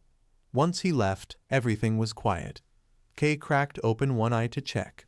He stirred, then jumped up, preparing to take action. Time to begin. Kay was confident. The monster I took down earlier was a mental-type monster. The barrier skill I absorbed, with the skill resistance and my own mental fortitude. Now I can defend myself against mental attacks. He pondered. I've timed it so that when the blood flow slows, the fake blood will be automatically absorbed. Kay looked around, then suddenly noticed something important. Why are there only children here? Are they all the eggs of disaster? He remembered the term eggs of disaster. He had heard it before in his previous life, but back then he hadn't been worthy enough to understand its meaning. Now, Lion is from the organization, and he definitely knows something. The army was wiped out by the organization, and the old man kept making a fuss. Kay deduced he was only trying to find his only granddaughter, perhaps because he didn't fully trust Lion. In Kay's mind, there were many questions, and what was this test? One thing was certain, the current situation was dire. The images of Yingyu and Reckon the dog appeared in his mind. Why were they here? He reassured himself, "No, I don't have time to worry about others. First, I need to figure out how to escape." Kay extended his small hand and tried to use his power, but nothing happened, leaving him stunned. Kay looked at his hand, realizing that the crystal he had obtained earlier had merged everything and created dark shadows. He knew clearly that when the crystals merged, old abilities would disappear. So now he could only use the dark shadows and the God barrier. He thought to himself, the God barrier is a mental defense, and the dark shadow is strong enough, but it wouldn't be wise to use it here. He considered, until I understand their intentions, I can't recklessly use my powers. Kay furrowed his brows, feeling somewhat helpless. He was silent, realizing that right now, he truly was just a child. Suddenly, something caught Kay's attention. In another child's cage, Something was crawling, and he was startled. Kay was stunned when he noticed that the child in that cage was compatible. Its legs were growing long like roots. He was horrified. Could there be other compatible people besides me? Kay was shaken. No way.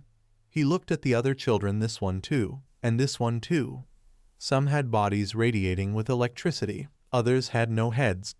Kay was starting to realize, could all of them be compatible? In his past life, those who were compatible were kept imprisoned, and now they had been brought to a place like this. Suddenly, the root-like legs of the child reached toward him, grabbing Kay's leg and pulling it upward. He couldn't react in time and was thrown into panic. However, since Kay wasn't an ordinary person, he quickly regained his composure. He struggled to free himself from the troublesome roots. Damn it, what is this? I can't break free. Kay panicked, trying to figure out how to use his abilities in such a place. Someone walked in. The person was wearing a black coat, covered completely, and raised a hand to grab the roots, forcing them to release Kay. Kay was dropped unexpectedly, causing some pain in his back. He rubbed the sore spot while trying to see what was happening. Before him stood a young girl with short brown hair and red eyes. She took off her hat and sternly said, "Be quiet and listen, newbie." Kay was taken aback, unable to speak. He closely observed the short-haired, brown-haired girl, who seemed about 5 years old. He didn't expect her to be able to control such powers. Just as Kay was about to say something, she noticed something and complained.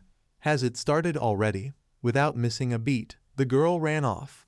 Kay guessed, trying to escape at that moment. Hurried footsteps echoed as women, like nurses, rushed in carrying children.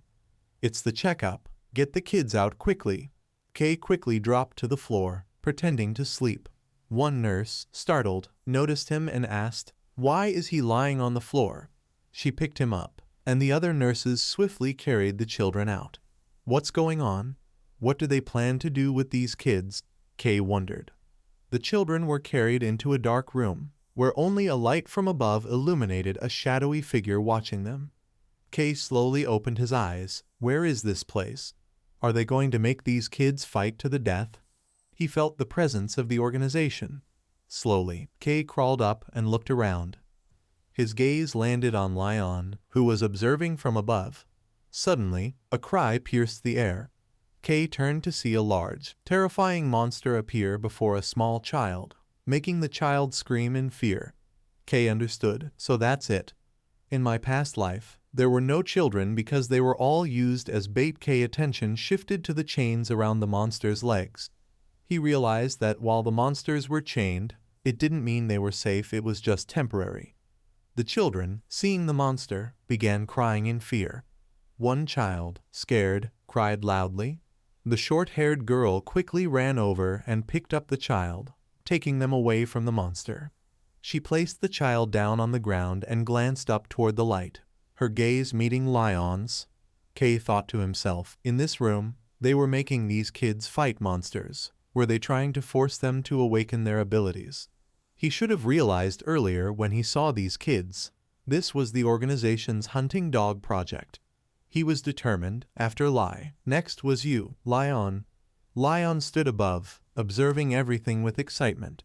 He didn't expect that teacher to act so convincingly.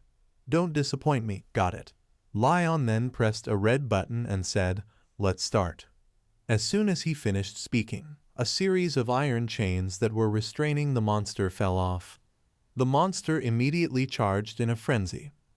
Kay gritted his teeth, his eyes tense, and small beads of sweat dotted his face as the monster rushed toward him. Kay quickly dodged.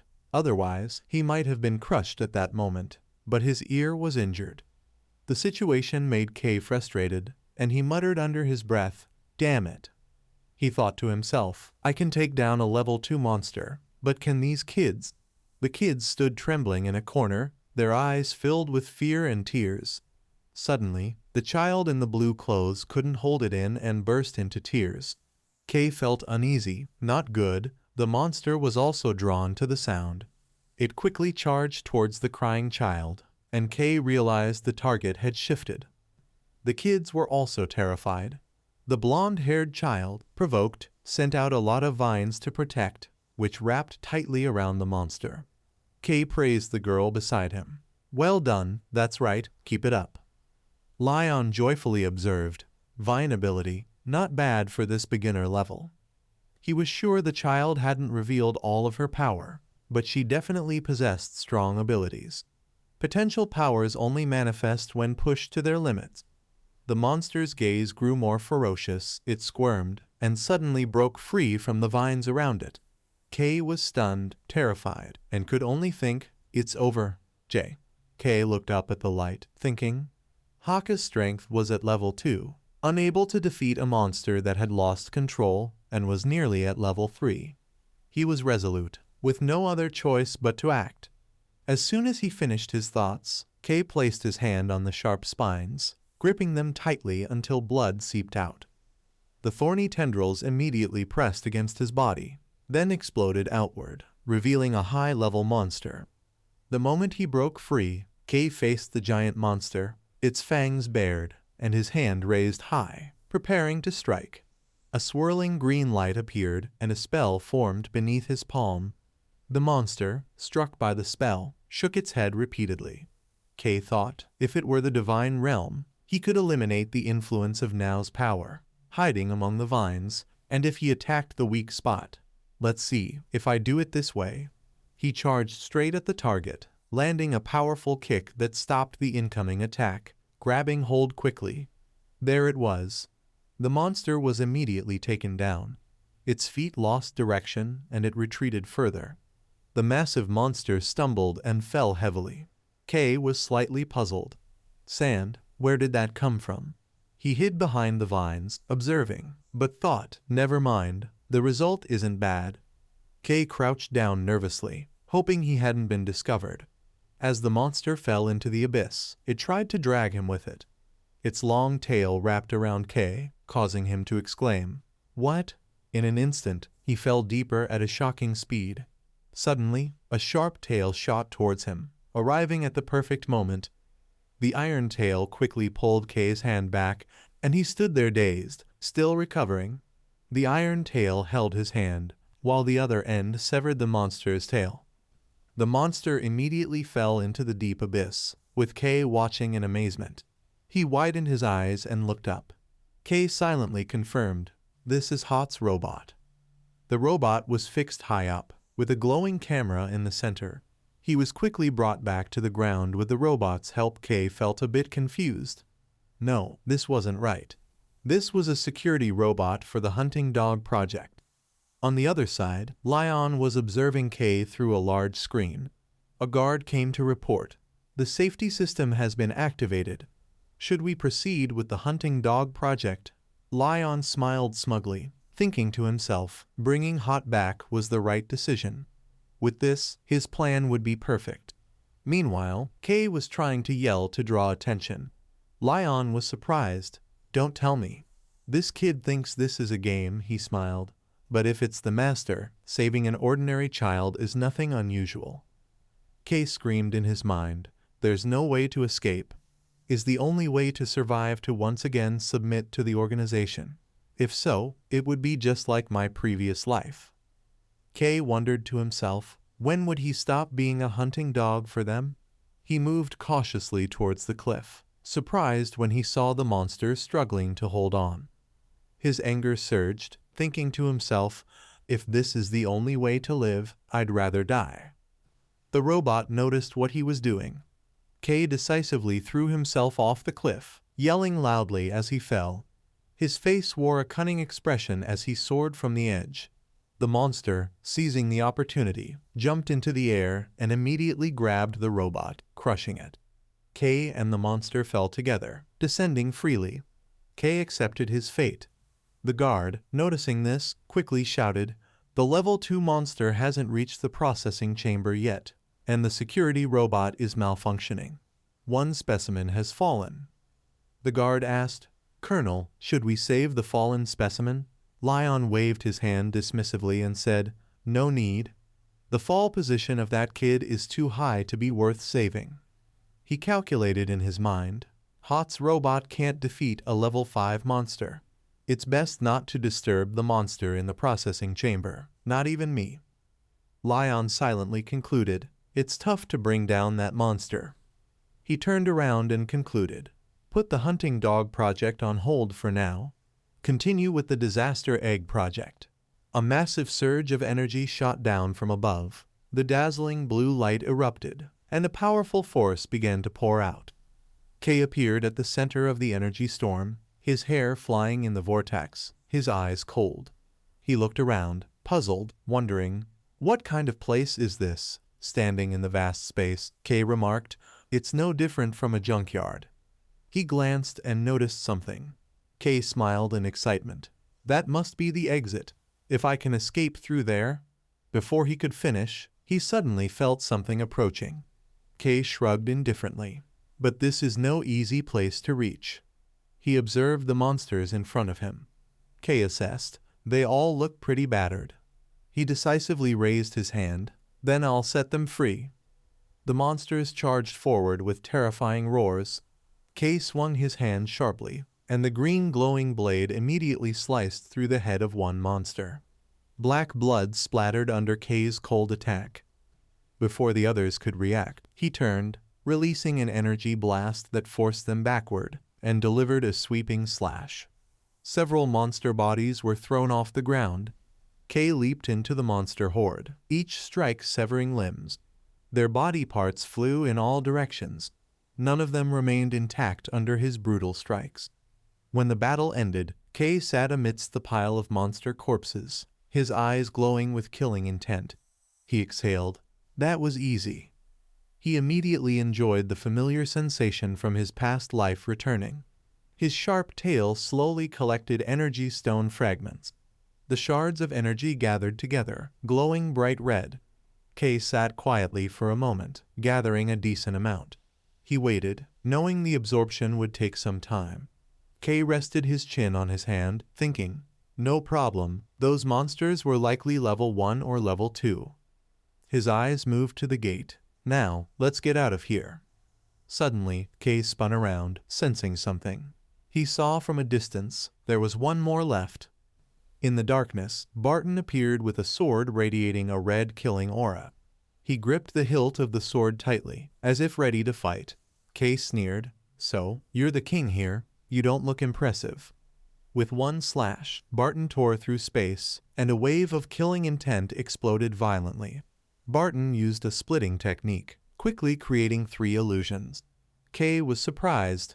A monster that can split itself? He was impressed, and a trace of amusement flickered in his eyes. Rare. He immediately charged forward, his expression turning devious as he declared, I'll take that power. At that moment K quickly rushed forward. Barton appeared with multiple clones rushing toward him. K quickly sensed something was off. He stopped and turned to observe. Swift as lightning, Barton slashed at K, cutting him into hundreds of pieces. Barton stood on the ground carefully watching as K's body was torn apart. K, on the other hand, laughed arrogantly. He moved forward, waving, you're not very friendly, huh? I thought you'd pay attention to me. But I didn't expect you to ignore me. K approached quickly, darting back and forth in front of Barton. He was surprised, looking at him. Strange, I'm standing right here. Yet this guy isn't attacking. K glanced aside, staring deeper inside. Are they guarding the exit? He thought, smirking. He decided if that's the case. Suddenly K took a quick step toward the door behind Barton. He smiled triumphantly, looking ahead. Barton quickly chased after him and slashed multiple times. He advanced, aiming a strike at K's neck. K was surprised to see the blade graze his face. He jumped forward to dodge the attack too fast. Then he backed off, preparing to defend. K and Barton each other. K looked at him, worried what Barton attacked every spot as. K advanced. He quickly jumped far away. K watched in concern. What kind of insane speed is this? I must have underestimated him. He looks tough. But this is getting more interesting. He sneered. Just one arm, huh? Suddenly 2 Bartons attacked at once, targeting K. He skillfully blocked every blow, losing one arm as expected. Then the arm quickly regenerated. K moved forward and struck Barton hard, injuring him severely. K smiled with satisfaction. Watching, he curled his leg, preparing to lunge. K's eyes burned with intense desire to tear Barton apart. He unleashed a final move, piercing through Barton's body, saying, let me return the favor. K lightly struck a pressure point on Barton's hand. A massive explosion followed, shaking the atmosphere. Kay's gloved hand moved slightly amidst the rubble. Not far away, Barton's clones fell, the red light on their masks flickering. One clone of Barton struggled to support its body with the sword in its hand, while another clone was hunched over, trying to stand up. Kay stood in the shadows, facing two clones of Barton and countless red sparks. HMPH, so now we're even. Kay tilted his head back and laughed arrogantly, raising his hand high in a challenging gesture. Yes, my arm will return to normal, but, he thought to himself. In the distance, the two Barton clones simultaneously looked toward Kay. Kay swung his sword in a powerful spiral, and the Barton clones continued to counterattack fiercely. The power was even greater than before. Kay gritted his teeth and braced himself in the midst of the fiery slashes, his body tense against the storm-like pressure. His mind constantly analyzed and calculated. They're sharing power between their clones, Kay concluded. If that's the case, the fewer the clones, the more concentrated and stronger the power becomes. Watching the Bartons shrouded in red light, Kay silently concluded, this is truly a troublesome enemy. Kay gritted his teeth, his eyes shining fiercely as he continued to strike. One Barton clone dropped down from above, and Kay quickly blocked the surprise strike. More attacks followed, with shockwaves spreading violently, the power erupting as if it wanted to crush everything in its path. In this situation, I'll attack all of the bodies at once, making sure they don't merge back together. Kay gritted his teeth, his hands tightening in a defensive posture, ready to counterattack. Kay stomped the ground, and blue light flashed around his feet.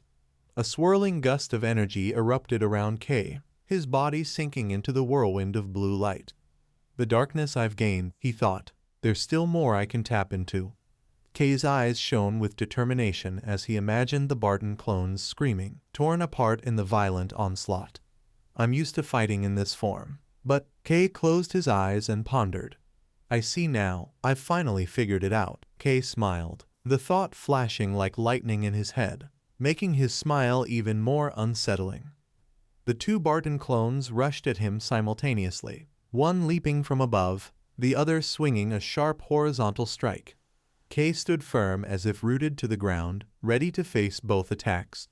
The swirling wind intensified around Kay, his body enveloped in a dark blue vortex, every muscle tightening as power surged within him. There's no reason to keep this human form anymore. The thought flashed in his mind.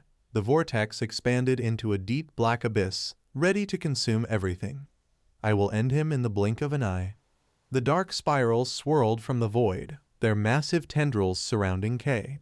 From within the thick black vortex, grotesque entities appeared, their mouths wide open, rows of sharp white teeth stacked together. One Barton clone was surrounded by the thickening black vortex. A slash tore through, the Barton clone blurred in the smoke, leaving only streaks of blood in the darkness. Kay stood atop the rubble, with the fallen Barton clones below him, blood spreading across the ground. Kay looked at the fallen Barton clone, his cold eyes narrowing as he leaned in to observe. Light flickered in Kay's eyes as he was slightly surprised upon getting closer. The fallen Barton clone wore a metal tag on its chest, engraved with the image of a wolf's head. His eyes narrowed when he read the inscription on the tag, Lieutenant Barton. Barton is from the Snow Wolf team. Kay hesitated for a moment, surprise flooding his mind. Could it be that they sent an entire team member here? Kay's breath quickened, his voice rough with shock. Kay's sharp tail extended to sense the energy. The tail pulled a glowing red gem from Barton's body. Kay was slightly surprised and watched closely. He took the gem from his tail and examined it. Kay immediately made a judgment. This shape, he murmured. So the monster was level 5. Kay sighed in relief. Good thing I took it down before it could merge back together. He thought to himself, but level 5 monsters are already appearing at this stage. A sense of dread washed over him. Could the apocalypse have already begun? What's more important right now is that, in 2 days, the red dust will erupt. I have to find her quickly, or she'll be in danger too. He snapped out of his thoughts, picked up the basket, and turned to leave. Kay quickly walked to the emergency exit gate. He heard movement and sensed someone approaching. The gate suddenly opened with a loud sound, and a voice rang out, "Stop, don't move." Hot rushed out from the exit in a hurry. The soldier behind her threatened, "Move and I'll shoot." Two soldiers aimed their guns straight at her. "Wait a minute," Hot said. "At least let me take off my jacket first, okay?" She was sweating and complaining. "It's so hot, I can't stand it." Hot looked around, assessing the situation. She was surprised by the atmosphere. "Why does this place look like a junkyard?" she thought. "Give me back my room," she ordered. The soldier commanded, "Shut up, follow us." Hot turned around, standing her ground. "Just arrived. Huh. Looks like you don't know where this place is," she declared. "This is the territory of Lord Hot." Suddenly, a rock high above cracked open, and blinding light shone down. The soldier looked around, alert. "What's that sound?" Suddenly, strange iron wires appeared, wrapping around the two soldiers. The wires pulled the soldiers up high, causing them to scream.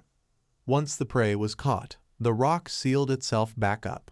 Hot lightly stepped onto the wires. "Serves you right." She manipulated the wires indifferently, but thought to herself, "This is a hassle, all because of those bad guys. And the whole room's in chaos now." She ordered the robots, "It's time to clean up." The remaining monsters were trapped under the rocks. The robots immediately rushed toward the targets. The robots swiftly dealt with the monsters in an efficient manner. Suddenly, the robots stopped as they noticed something ahead. The robot detected Kay, hiding behind a distant rock. It immediately launched its sharp tail toward him. Kay easily caught the tail, preventing it from touching him.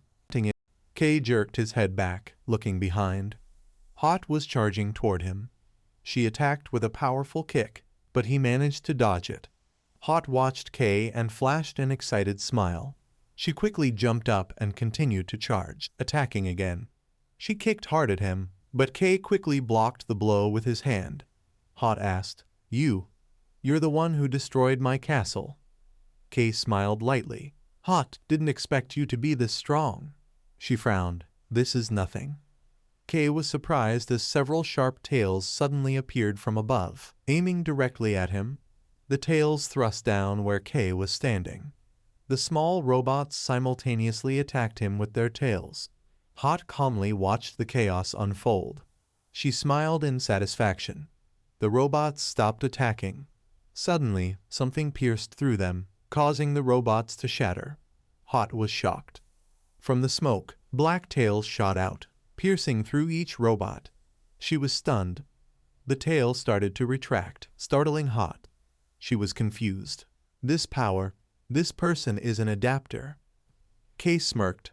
"Yeah, I was wrong not to hand over the supplies from the supermarket, but this is a bit much." Hot looked warily at him. "What do you mean? Don't tell me you're Kay." He replied, "Bingo." In an instant, Kay disappeared.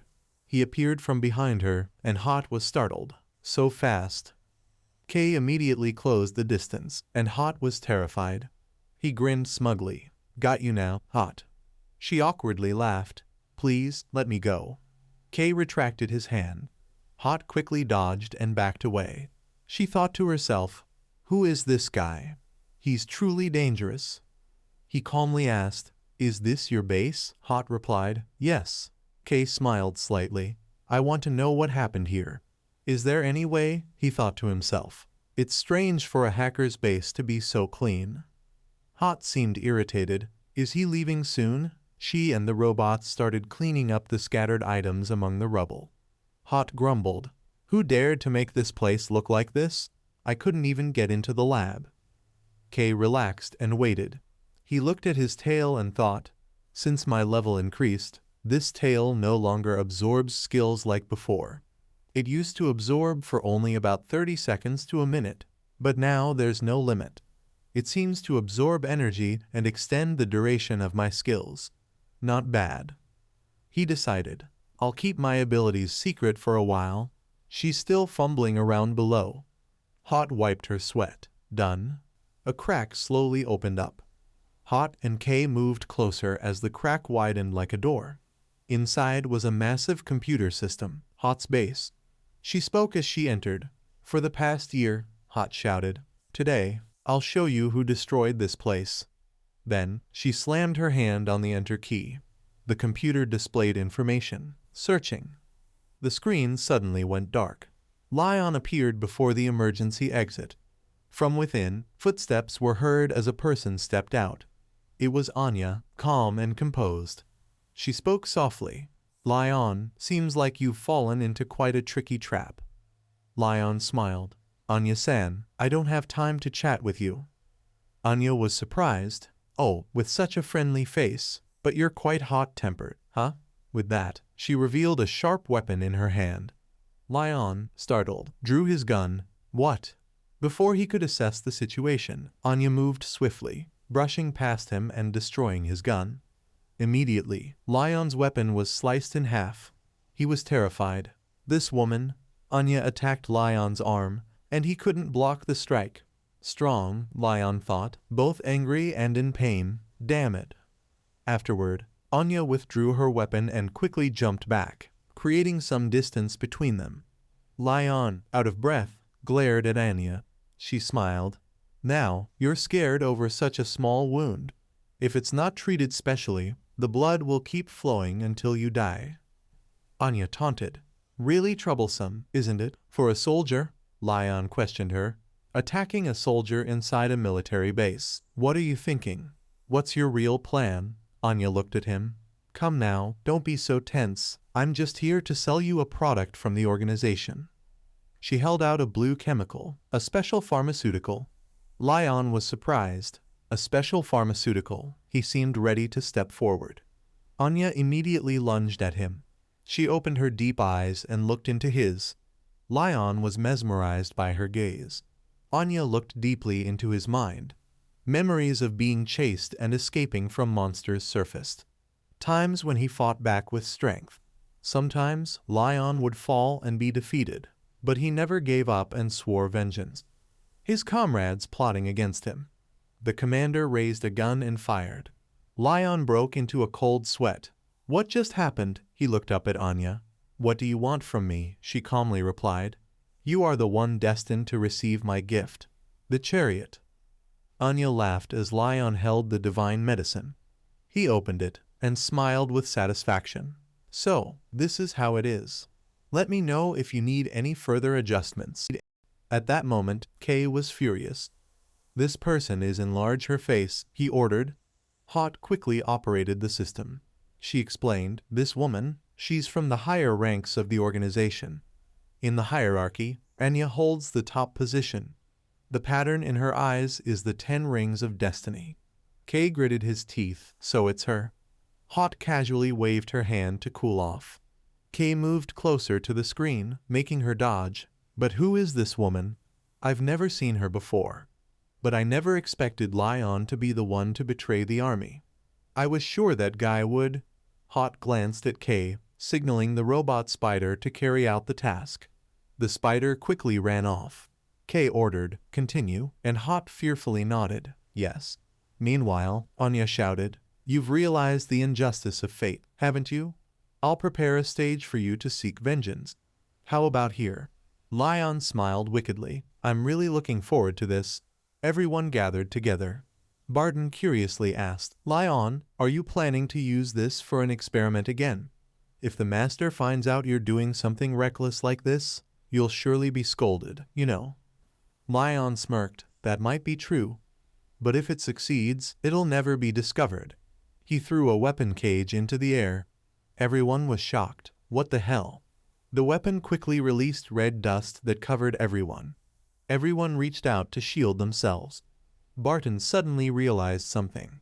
The red dust entered everyone's eyes, and anyone who was affected turned into monsters. They began slaughtering each other in pain. Barton lowered his head, screaming silently. He stood up and shouted, Lion, what are you doing? Lion looked at Barton and laughed. So you're a special case too. But you're still far from being qualified. Lion turned around. In the future, I'll undergo the red dust purification and become an incredibly rare adapter. Whether we were teammates growing up in the orphanage or fought side by side, it doesn't matter. He emphasized angrily. You've ruthlessly killed me, not giving me even the slightest chance to survive. Barton was shocked. What the hell are you talking about?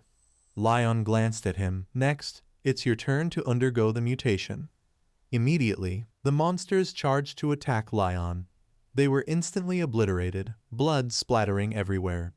Lion wiped his hands and laughed. Monster blood, really filthy.